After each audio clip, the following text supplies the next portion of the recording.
बिस्मिल्लाहिर्रहमानिर्रहीम।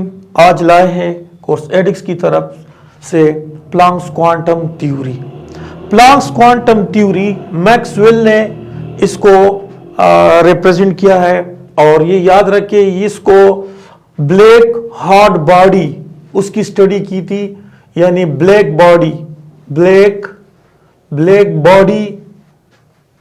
बॉडी की रेडिएशन को स्टडी किया था और उन्होंने इस लाइट को कहा था, या इसने रेडिएशन लाइट को कहा था कि ये लाइट जो है ये पार्टिकल नेचर है, ये पार्टिकल नेचर का है। लेकिन ये याद रखिए ये लाइट सिर्फ पार्टिकल नेचर नहीं है, बल्कि ये वेव नेचर भी शो करता है। क्यों?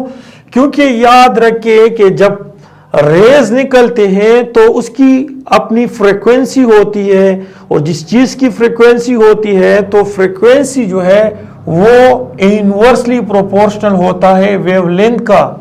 तो ये याद रखिए सिर्फ और सिर्फ इसमें पार्टिकल नेचर नहीं होता है बल्कि वेव नेचर भी होता है। इसने कहा कि ये क्वांटा की शक्ल में लाइट आती है, क्वांटा, और इसको फोटॉन कहा जाता है। क्वांटा की शक्ल में या फोटॉन की शक्ल में ये आता है, वेव पैकेट होता है। तो उन्होंने कहा, लेकिन ये याद रखिए कि ये बॉडी हम यहाँ पर थोड़ा सा FSC लेवल पे पढ़ाते हैं, BSc लेवल पे नहीं, तो इसलिए हम सिर्फ इसके पोस्टुलेट बताते हैं और थोड़ा बहुत एक्सप्लेनेशन करते हैं। तो ये याद रखिए मैक्सवेल ने क्या कहा था कि एन ऑब्जेक्ट, देखे एन ऑब्जेक्ट या बॉडी, एन ऑब्जेक्ट जो कि ब्लैक बॉडी है, तो an object neither continuously emit nor continuously absorb energy. ये याद रखिए ऑब्जेक्ट, कोई भी ऑब्जेक्ट हो वो कंटिन्यूअसली, ये सपोज आपके पास एक ऑब्जेक्ट है, ये वाला ब्लैक बॉडी है, तो यहां पे कंटिन्यूअसली इस तरह से एमिशन नहीं होता है। ये देखिए कंटिन्यूअसली एमिशन नहीं होता है, ये कंटिन्यूअसली यहां से कंटिन्यूअसली एमिशन नहीं होता है, ना कंटिन्यूअसली ये एब्जॉर्ब करता है, ना कंटिन्यूअसली इसमें एब्जॉर्प्शन होती है। बल्कि मैं आपको एक्सप्लेन करता हूं कि ये ऑब्जेक्ट, एन ऑब्जेक्ट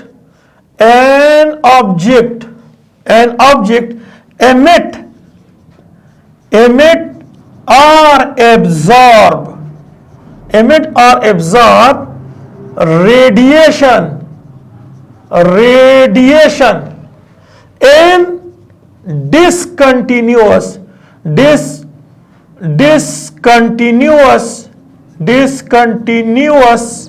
फॉर्म में। ये डिसकंटिन्यूअस फॉर्म में एमिट भी करता है और डिसकंटिन्यूअस फॉर्म में ये एब्जॉर्ब भी करता है। देखिए इसमें राज है और इंशाल्लाह ये हम आगे लेके जाते हैं और एक्सप्लेन करते हैं कि डिसकंटिन्यूअस फॉर्म में क्यों होता है और क्या वजह है। देखिए आपके पास है, ये एक बॉडी है, ऑब्जेक्ट है, यहां जो एनर्जी ये एमिट करता है, तो देखिए यहां पर ये इस तरह से कंटिन्यूअस फॉर्म में, ये कंटिन्यूअस फॉर्म में नहीं होता है, बल्कि ये आपके पास, ये जो आपके पास है, ये आपके पास जो एमिशन होती है या एब्जॉर्प्शन होती है, तो ये डिसकंटिन्यूअस फॉर्म में। ये देखिए यहां पर जो एब्जॉर्प्शन होती है, ये जहां एब्जॉर्प्शन होती है, तो ये याद रखिए ये हमेशा डिसकंटिन्यूअस फॉर्म में होता है, डिसकंटिन्यूअस फॉर्म में एब्जॉर्प्शन और एमिशन होता है। अब देखिए इस डिसकंटिन्यूअस फॉर्म को डिस्क्रीट फॉर्म कहते हैं। Discrete form of energy, discrete form of energy या रेडिएशन उसको कहते हैं। अब देखिए जो डिस्क्रीट फॉर्म है तो ये इसको क्या कहते हैं, तो देखिए ये आप याद रखिए, the discrete form of radiation या energy, radiation, the discrete form of radiation is called wave packet या फिर wave pulse या फिर इसको क्वांटा कहा जाता है, क्वांटा या फिर इसको लाइट की शक्ल में हो तो फोटॉन कहा जाता है।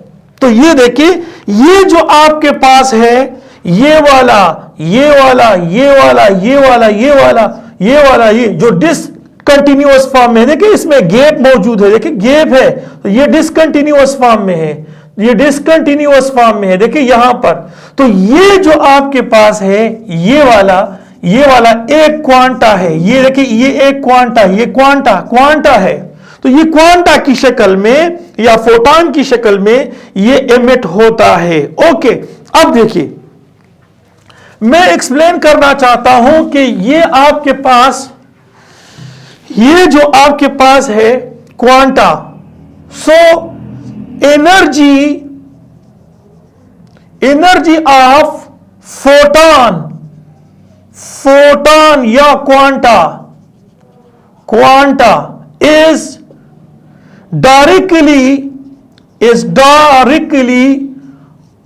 proportional to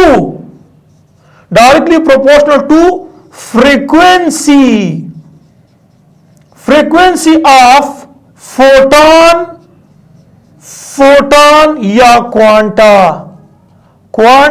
या फोटॉन या वेव पैकेट की फ्रीक्वेंसी पे डिपेंड करता है। देखिए अगर आपके पास फ्रीक्वेंसी किसको कहते हैं, देखिए ये एक्स आपके पास एक पॉइंट है, इस पॉइंट से नंबर ऑफ वेव्स पास होते हैं पर यूनिट टाइम में, number of waves pass through this point per unit time is called frequency. और फ्रीक्वेंसी को हम किससे जाहिर करते हैं, म्यू से जाहिर करते हैं। तो देखिए यहां पर एनर्जी ऑफ क्वांटा या फोटॉन वो डायरेक्टली प्रोपोर्शनल है फ्रीक्वेंसी के। अगर फ्रीक्वेंसी आपके पास ज्यादा है तो एनर्जी समझो कि उसकी एनर्जी ज्यादा होगी। ये जो फोटॉन निकलते हैं ना मुख्तलिफ, ये देखे यहां पर डिसकंटिन्यूअस फॉर्म में ये जो निकलते हैं, ये जो फोटॉन निकलते हैं, ये इसकी अगर फ्रीक्वेंसी ज्यादा हो, number of waves per unit time, जितने नंबर ऑफ वेव्स ज्यादा बनते हैं पर यूनिट टाइम में उसकी फ्रीक्वेंसी बढ़ जाती है। और ये याद रखिए, तो एनर्जी डिपेंड करता है फ्रीक्वेंसी ऑफ फोटॉन या क्वांटा की फ्रीक्वेंसी पे डिपेंड करता है कि अगर उसकी फ्रीक्वेंसी ज्यादा हो तो एनर्जी ज्यादा होगी। अब देखिए ये बात मैं थोड़ा सा एक्सप्लेन करना चाहता हूं कि ये फ्रीक्वेंसी कब और किस टाइम पे, अगर आपके पास ब्लैक बॉडी है, हार्ट बॉडी है, उसकी अगर आप टेम्परेचर को इंक्रीज करते हो तो याद रखिए उसकी फ्रीक्वेंसी जो है वो बढ़ जाती है, फ्रीक्वेंसी बढ़ जाती है, टेम्परेचर बढ़ाने से फ्रीक्वेंसी बढ़ जाती है। तो ये याद रखिए अगर टेम्परेचर बढ़ाने से फ्रीक्वेंसी बढ़ जाती है तो साथ साथ इसकी एनर्जी भी बढ़ जाती है। और इसके लिए हम कांस्टेंट लगाते हैं। देखिए कांस्टेंट का क्या मतलब है, यहां पर प्लांक कांस्टेंट, ये देखिए प्लांक कांस्टेंट, ये प्लांक कांस्टेंट है और ये प्लांक कांस्टेंट इसकी वैल्यू है 6.626 इंटू 10 की पावर -34 जूल पर सेकेंड, ये इसकी वैल्यू है। सपोज अगर हमारे पास ये 49 है इसकी वैल्यू और फ्रीक्वेंसी 7 है, तो फिर ये इसका कब इक्वलाइज होगा, जब हम कांस्टेंट की वैल्यू 7 रखते हैं। तो 7 से मल्टीप्लाई कर दो तो ये 49 और ये भी 49 बन जाता है। तो ये याद रखे आपके पास जो कांस्टेंट होता है ये प्रोपोर्शनलिटी साइन को इक्वलाइज में कन्वर्ट करने के लिए, ताकि ये इक्वल हो जाए तो हम कांस्टेंट लगाते हैं। यहां प्लांक कांस्टेंट है और इसकी वैल्यू इसके मौजूद है। अब देखिए, याद रखिए, हमारे पास जो प्लांक क्वांटम थ्योरी है तो इसके मुताबिक ये होल नंबर, ये क्वांटा एनर्जी जो होती है, जो क्वांटा होती है या क्वांटा एनर्जी, ये जो है हमेशा क्वांटा एनर्जी हमेशा होल नंबर पे होती है। होल नंबर इंटीजर फॉर्म में होता है, यानी ये 1 भी हो सकता है, 2 भी हो सकता है, 3 एंड सो ऑन, इस तरह से। तो ये आपके पास है एनर्जी NH और ये आपके पास है फ्रीक्वेंसी। अब देखिए ये क्या चीज है, ये नंबर्स है, 1 number, 2 number, 3 number, 4 number, 6 number and so on. और ये क्वांटा एनर्जी है, ये क्वांटा एनर्जी है H म्यू, क्वांटा एनर्जी है। तो ये प्लांक क्वांटम थ्योरी ने ये एक्सप्लेन किया कि लाइट जो पार्टिकल नेचर है, लेकिन इसके साथ साथ ये वेव नेचर भी शो करता है। क्यों? क्योंकि मैं यहां पर थोड़ा सा आपको और एक्सप्लेन करना चाहता हूं, थोड़ा सा एक्सप्लेन करना चाहता हूं कि हमारे पास जो फ्रीक्वेंसी है वो वेवलेंथ का इनवर्सली प्रोपोर्शनल है। तो जो फ्रीक्वेंसी है वो वेवलेंथ का इनवर्सली प्रोपोर्शनल है, और इसको इक्वलाइज करने के लिए हम क्या करते हैं, light constant, light photon, light की वेलोसिटी ले लेते हैं जो कि 3 × 10⁻⁸ मीटर पर सेकंड के बराबर होती है। तो ये लाइट इसके c velocity of light lambda इसके बराबर है। अब देखिए, हम इस वाले इक्वेशन में ये जो इक्वेशन है इसी में NH और यहां पर फ्रीक्वेंसी, तो फ्रीक्वेंसी की जो वैल्यू है वो c/λ ये हम निकालते हैं। और अगर देखें NH है और C है इंटू 1/λ, तो यहां देखिए ये आपके पास है जो 1/λ है। तो ये देखिए वेव नंबर, देखिए वेव नंबर जो है ये म्यू बार जो है वो उसके रिसिप्रोकल है, वेवलेंथ का रिसिप्रोकल है।